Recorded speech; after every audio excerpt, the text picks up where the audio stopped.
హృదయపూర్వకంగా ఆయన కృతజ్ఞతలు చెల్లిద్దామా. ఆయన గొప్ప దేవుడిగా ఉంటున్నాడు కదా, నిరంతరం నిలుస్తున్న దేవుడిగా మన మధ్య ఉంటా ఉన్నాడు కదా. అలాంటి గొప్ప దేవుడిని ఆరాధించడానికి, స్తుతించడానికి, గణపరచడానికి, మహింపరచడానికి మనం నోరు తెచ్చేవారుగా, ఆయన స్తుతించేవారుగా, గణపరిచేవారుగా, మహింపరిచేవారుగా మనం ఉన్నామా ఒకసారి మనం పరిశీలన చేసుకుందాం.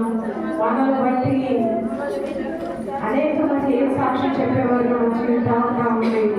ఈ సంవత్సరంలో ఆయన చూపిన కృపను బట్టి, ఆయన చేసిన దయను బట్టి మనము ఆయనకి మహిమ తెచ్చేవారుగా ఉన్నామా, ఆయనకి ఘనత తెచ్చేవారుగా ఉన్నామా? ఒక్కసారి పరిశీలన చేసుకుందామా, ఒక్కసారి పరీక్షించుకుందామా? ఆయన వాక్యం అనేక సార్లు మనం వింటా ఉన్నాం. వాక్యం ద్వారా మన జీవితాన్ని సరి చేసుకునే వారిగా ఉన్నామా, మన జీవితాన్ని సరిదిద్దుకునే వారిగా ఉన్నామా?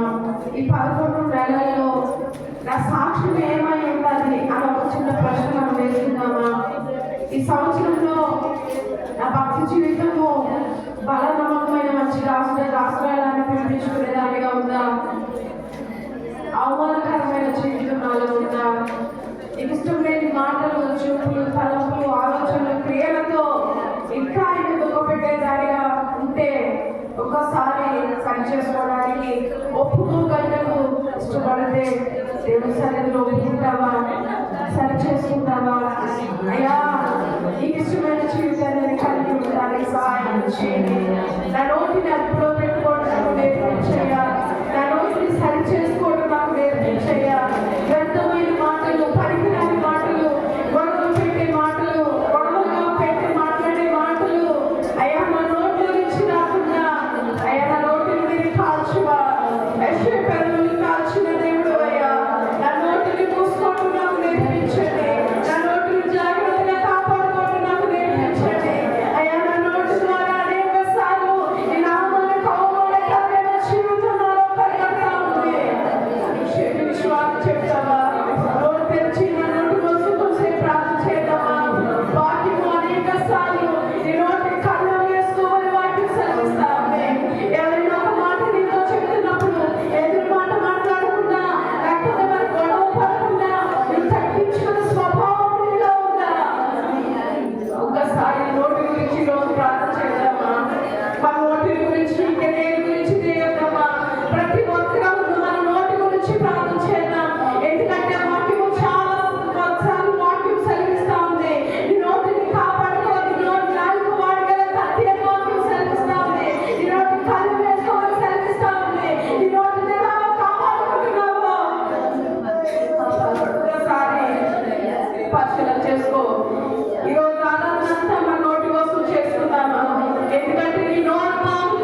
బలపరుస్తున్న దేవుడు, ఈ రెండు చాటులకు ఆశ్రయం దయచేస్తున్న దేవుడు.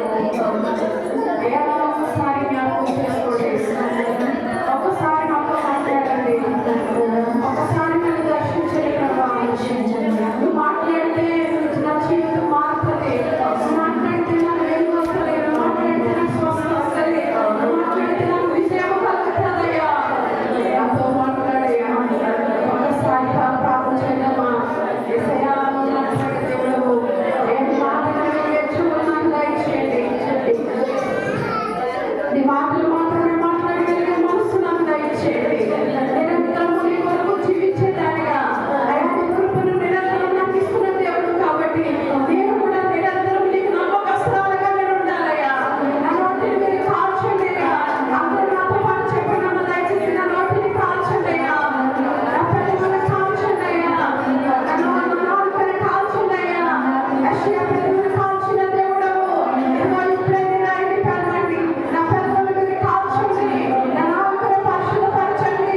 ఇదిగో నీకు వ్యర్థమైన మాటలు నాకు రానివద్దు. నీకు సొల్లైన మాటలు నాకు రానివద్దు. ఎక్కువగా మాట్లాడే మాటలు నాకు రానివద్దు. తగ్గించుకునే మనస్సు నాకు దయచేయండి. తక్కువగా మాట్లాడడం నాకు నేర్పించండి. అవసరమైనంత వరకే మాట్లాడడం నాకు నేర్పించండి. అయ్యా ఇదిగో అధిక మాటలో దోషం ఉండక తప్పదని వాక్యం సెలవిస్తా ఉంది కదా. నా నోటిని జాగ్రత్తగా కాపాడుకోవడం నాకు నేర్పించు.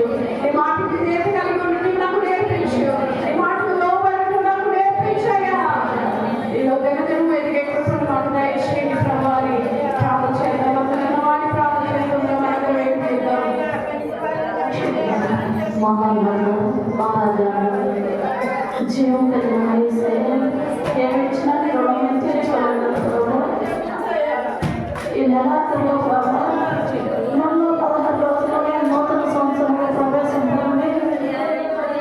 ఇచ్చిన ఆయుష్యం బట్టి, ఆరోగ్యం బట్టి ఇంతవరకు ప్రభు నీకు ఎందుకు వాడబడతాము? కుమ్మరాని దగ్గరికి వెళ్ళి పనికిరాని పాత్రలే పనికొచ్చే పాత్రలు మీరు ఎలా చేస్తున్నారో ప్రభు, మమ్మల్ని మీరు ఎలా జ్ఞాపకం చేసుకున్నారంటే నీ కృపలో మమ్మల్ని నింపుతానని చెప్తున్న తండ్రి కదా. ఎవరు ఎలా పనికొస్తామో మీరు వాడుకుంటారని ఎలా తీసుకుంటే ఇదిగో ప్రభు మీరు ఇచ్చిన ఆయుష్యాలకే ఆరోగ్యం నీకుడైతే ప్రభు నా జీవితంలో ఎలాంటి స్వస్థత లేక నీకు లేక ప్రభు దేవుడు అందిస్తారని ఈ తట్టు చూసినప్పుడు ప్రభు మీరు అందరూ ప్రభు నాతో మాట్లాడి తండ్రి బలపరిచి తండ్రి అలా ఎవరైతే ప్రభు నడికి సరిగ్గా ఎదురు చూస్తున్నారో వారి గృహాల్లో కూడా అయ్యా నూతనమైన దీవెనతో, నూతనమైన ఆశీర్వాదంతో, నూతనమైన మెండైనది సహాయంతో నింపిన ప్రభు ప్రతి ఒక్క మెండి బలంగా ప్రభు ప్రతి ఒక్క బలం పూడ్చిపడినట్టు సహాయం చేయండి. ఇదిగో ప్రభు దీనివల్ల సంకుచితం ఉన్నప్పటికీ కేవలం ప్రభు మా కొరకు నరావదారి భూమి అధిగమించేసింది దేవుడు కదా ప్రభు. ఇలా ఎవరు ప్రాణం పెడతారయ్యా? ఇలా ఎవరు ధ్యానం చూపిస్తారయ్యా? అయ్యా ఇలా ఎవరు ఖండిస్తారయ్యా? ఇలా ఎవరు అట్టుకుంటారయ్యా? ఇలా ఎవరు చేస్తారు ప్రభు? మీరందరూ కదా తండ్రి, పరమ వైద్యుడు, పరమరక్షకుడు, మీరు దొరికినందుకు కోట్ల ఆశిస్తున్నాయా? ఏమిచ్చినా నీ రుణం మేము తీర్చుకోలేము. లోకంలో నశించుకోవడం నీకు ఇష్టం లేక వ్యాధికి రక్షించుకున్నాం తండ్రి కదా తండ్రి. మా సంఘాన్ని సేవకులు ఇంతవరకు ప్రభు పాటల్లో, ప్రార్థనలో, ఆరాధనలో నీ నామాన్ని మహిమకరంగా జరిగించినందుకు నీకు వందనాలు. మీకు దయచేసి